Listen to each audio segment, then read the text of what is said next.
Je continue un peu. Une autre manière de mentir assez récente, c'est la novlangue. Donc là, je vous donne un exemple. C'était sur ce plateau d'ailleurs chez Pascal Praud.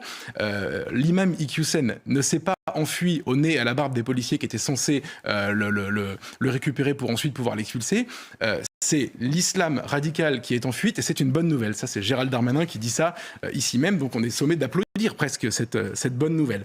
Autre exemple, c'était encore sur ce plateau dans la matinale de Laurence Ferrari.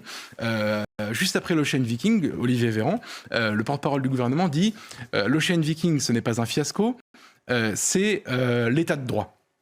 Exceptionnel. Moi, cette formule m'a hanté parce que on pourrait la retourner dans tous les sens. En fait, les mêmes mots mis dans un autre sens, ça fonctionne. L'état de droit est un fiasco.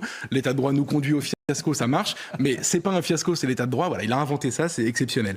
La novlangue, c'est formidable. Ça permet de faire tout passer. Par exemple, on n'a pas saboté le nucléaire français. Maintenant, on a des centrales en maintenance. Non mais je vous le jure, c'est vraiment les mots qu'on entend dans la bouche du gouvernement. Là, il y a celle d'aujourd'hui qui est exceptionnelle. On n'a pas de panne, de coupure d'électricité. C'est un délestage tournant. Un délestage tournant. Oui, c'est formidable.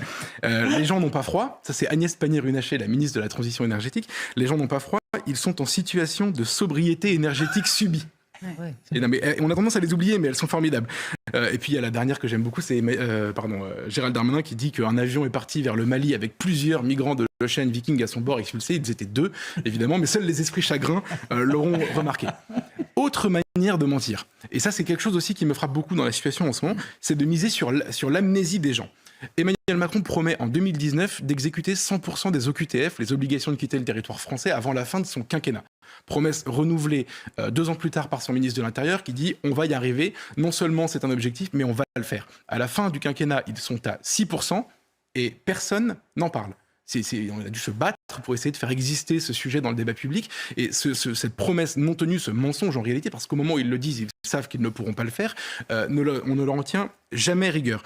Exemple assez récent aussi, le gouvernement se bat, il est vraiment au combat pour réintroduire les mathématiques au lycée, qu'il avait précédemment supprimé sous le quinquennat précédent. C'est Jean-Michel Blanquer qui s'en était occupé. Actuellement, à l'Assemblée, le gouvernement montre les muscles sur les squatteurs. Donc, il va y avoir une loi sur le squat. La même loi a été proposée sous la précédente mandature par un député, Julien Aubert, qui venait des Républicains. Et le même gouvernement lui avait dit non, c'est hors de question, c'est horrible votre loi, ce que vous proposez. Mais on oublie. Et donc, on mise là-dessus pour surtout ne jamais être confronté à ses propres contradictions. Ensuite, il y a les arguments d'autorité. Ça va vous rappeler quelque chose. Si par hasard, vous avez tendance à trouver qu'il n'est pas normal que, en France, en 2022, comme on dit, on retrouve le corps d'une fillette découpé dans une malle, et que vous avez l'idée de soit essayer d'analyser ce qui s'est passé, soit de vous insurger parce que vous êtes un peu en colère, attention, c'est de la récupération. Argument d'autorité, on a vécu 10 jours de terreur sur ce sujet, on ne pouvait rien dire d'autre que exprimer sa tristesse parce qu'on était accusé de récupération. Ceux qui ont essayé de contourner cette accusation se sont mordus les doigts, y compris surtout politiquement. Il y a d'autres arguments d'autorité. Vous savez, par exemple, si vous ne voulez pas changer votre voiture d'ici 2024, votre diesel, et ça concerne 15 millions de gens, donc c'est pas du tout une petite histoire. Si vous n'avez pas envie de changer de voiture pour passer à l'hybride, à l'électrique ou à autre chose, vous ne voulez pas sauver la planète. Donc vous voulez la mort de la planète. Donc vous voulez la montée des eaux au Pakistan. Donc vous voulez le déluge. Vous êtes une véritable ordure. C'est comme ça qu'on vous explique les choses. Et puis il y avait aussi les arguments pendant la crise Covid. Vous savez, il faut se faire vacciner par altruisme pour sauver des vies, pour sauver les gens. Et puis au moment où on découvre que finalement le vaccin n'empêche pas la transmission, il faut continuer à sauver. Voilà. Donc ça, c'est les arguments d'autorité. Il m'en reste 2. J'ai bientôt fini. Il y a le management par la peur. Prenez le temps, ça m'intéresse. Nous sommes suspendus à vos lèvres. Je sais que je parle un peu vite. Et voilà. C'est clair en tout cas. Il y a le management par la peur. Là, ça c'est aussi quelque chose d'assez récent. Nos gouvernants n'ayant plus aucune prise sur les opinions, en tout cas voyant que les opinions leur échappent, ils ne sont jamais aussi à l'aise, aussi heureux qu'au moment où ils peuvent invoquer une raison supérieure comme un grand danger. Le Covid en a été un par exemple pendant 1 an et demi. On nous a imposé des restrictions de liberté qu'on n'aurait jamais imaginées et ça a été justifié par la menace de la mort. L'Ukraine était également un sujet de management par la peur, c'est-à-dire que la crainte du conflit à nos portes, aux portes de l'Europe, etc., a justifié qu'on passe une campagne présidentielle entière sans s'occuper des préoccupations exprimées par les Français, notamment dans les enquêtes d'opinion. On n'a parlé quasiment que de ça. Et la dernière, c'est la déresponsabilisation, le mensonge par la déresponsabilisation. C'est pas nous, c'est pas notre faute. Alors il y a plusieurs façons de se dédouaner. C'est ceux qui étaient là avant nous. Par exemple, sur le cas du nucléaire français, on a le sentiment que François Hollande porte seul toute la responsabilité. Pardon de rappeler que le gouvernement d'Emmanuel Macron, en 2017, il a nommé Nicolas Hulot ministre de l'Environnement. Il voulait fermer 17 réacteurs nucléaires. Cette politique a été continuée. Et il y a aussi la manière de se dédouaner en permanence, vous savez, par exemple, sur le conseil scientifique. Si jamais il avait l'idée de légiférer sur la PMA, la GPA, l'euthanasie, ou même d'ailleurs pendant la crise Covid, c'était le conseil scientifique qui devait décider. Mais j'ai encore... En fait, on vit une accélération sous ce gouvernement qui est composé de virtuoses essentiellement, mais les racines sont très profondes. Et en fait, on vit une époque très particulière par rapport à la parole publique.